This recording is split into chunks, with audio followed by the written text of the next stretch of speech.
Hello and welcome back to the Pleasure Principles podcast. I'm Dr. Jordin Wiggins, your guide to helping high-achieving women be as badass in their relationships and the bedroom as they are in business. You're going to get a quickie today. Don't know if you can tell, but I am sick and I wanted to share this with you.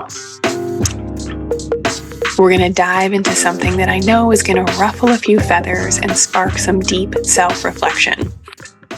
Do superwomen want to be baby girled? Recently, I watched the movie Baby Girl, and I have thoughts. This film taps into something that I see in my coaching every single day.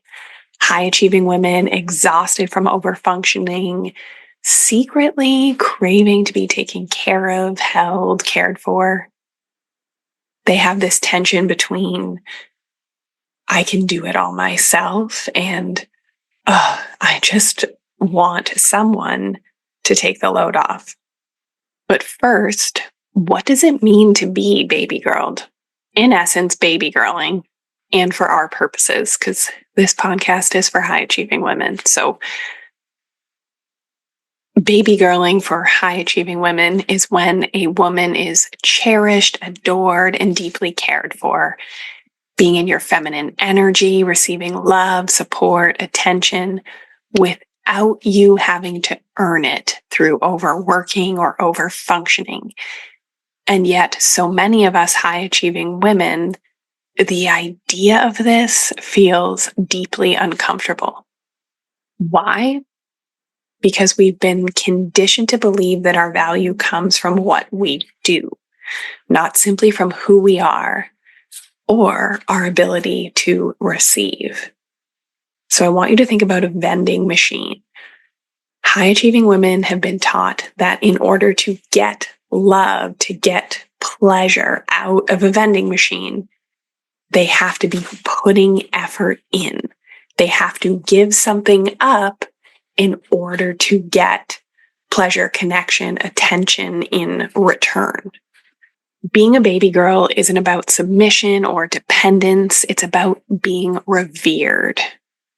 A baby girl is held, protected, prioritized in a way that allows her to relax into her radiance and magnetic energy. She lets herself be seen, adored, fucked open, and supported without guilt. And let's be honest, superwomen, CEOs, professionals, leaders are running everything. We plan, we provide, we support, we think 10 steps ahead for our loved ones, for our team, for our businesses. And in the process, we've armored up so much that no one can truly get close to us. We crave connection, but don't know how to truly receive it. This is a fundamental problem that I help high achievers solve. This is why I see women in my groups and my private clients breaking down into tears when they realize that they've never let themselves be fully adored, fully seen, without guilt, without earning it. They've never really received without feeling like they owe something in return. And this creates messed up relationship dynamics. And you can listen to episode 160, the 3 types of sexless relationships high achieving women create, if you want to know a little bit more on that. So do high achieving women really want to be baby girled? In my experience, yes, but only when it is done right.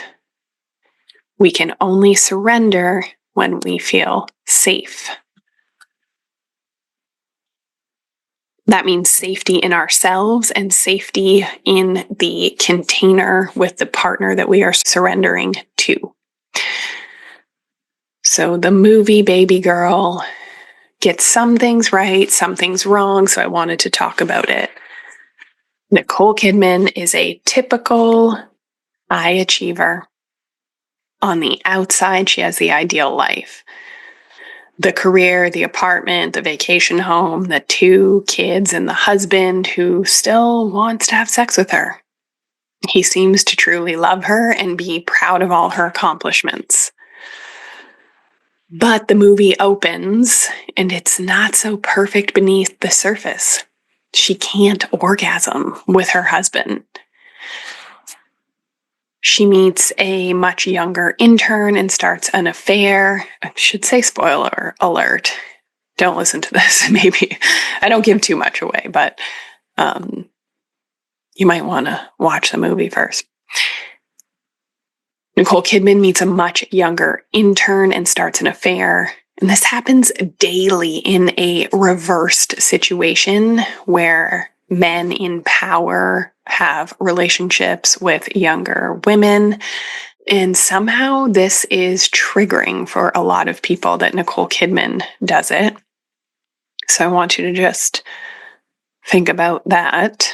Now, this young intern, he's no Christian Grey. He is learning his dominant side. He's flexing those muscles, and their affair is far more vanilla. It's like entry level kink. So there is some BDSM vibes, and this movie is worth watching, in my opinion. Some things that I think the movie gets right is as the dynamic between Romy, Nicole Kidman, and Samuel, the intern, it starts to get complicated as their relationship progresses. And obviously, because there was no clear consent or agreements at the beginning, much like most heterosexual marriages, to be honest. But in real life, with BDSM and kink, things are very clearly outlined from the beginning. No one is showing up at the other person's home unannounced. Anyways, it gets a little messy. I do think this movie does miss the mark on adequately displaying BDSM dynamics, and especially when it comes to the ending. So the ending of this movie is still the same bullshit that Hollywood has been jamming down our throats for years. This, like, she has this affair, her husband finds out, it's extremely dramatic, but yet they live happily ever after, and he learns how to fuck her the way she likes. Very unrealistic for how, and the intern moves away, never to be seen again, and not like a continued thorn in their marriage or her work life. Anyways, not very realistic. I see this every day in my work.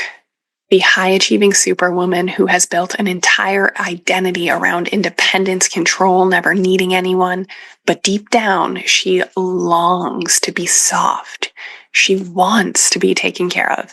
She fantasizes about a relationship where she doesn't have to lead, where she doesn't have to do all the work, where she can simply be and be loved. The problem? The superwoman doesn't know how to let it in. She's been conditioned to believe that receiving is weak, that being adored is dangerous, that if she stops doing everything for everyone, she will lose her worth. Do you see the problem? Because here is the truth. We don't want to be taken care of in a way that makes us feel small, in a way that we feel like we're giving up all of our power or who we are, what makes us us.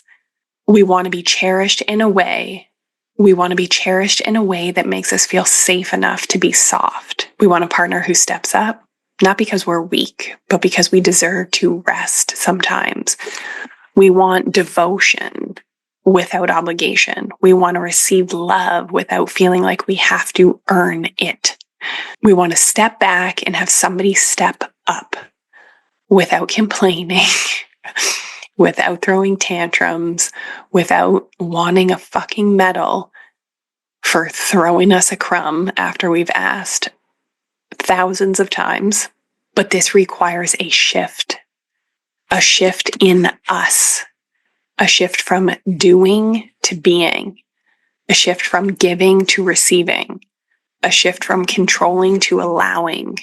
And it is terrifying when you have spent most of your life in hustle mode and survival mode. And here's my challenge for you. I want you to sit with this question. Where am I blocking myself from being adored? Where do you brush off compliments? Where do you need to control every plan, every detail, every move? Okay, because if we are in control and we are in doing, we sure as hell are not receiving. Do you feel guilty when somebody does something nice for you? If so, it is time to soften, time to lean back, to let yourself be seen without your armor on. And if this conversation speaks to your soul, I invite you to explore it deeper. There are 2 ways to work with me right now. You can head to the show notes and apply to work with me privately. You fill out an application. We get on a call, decide where you're at, where you want to go. And I am custom tailoring my work to you to help you break free from the over-functioning and learn how to receive.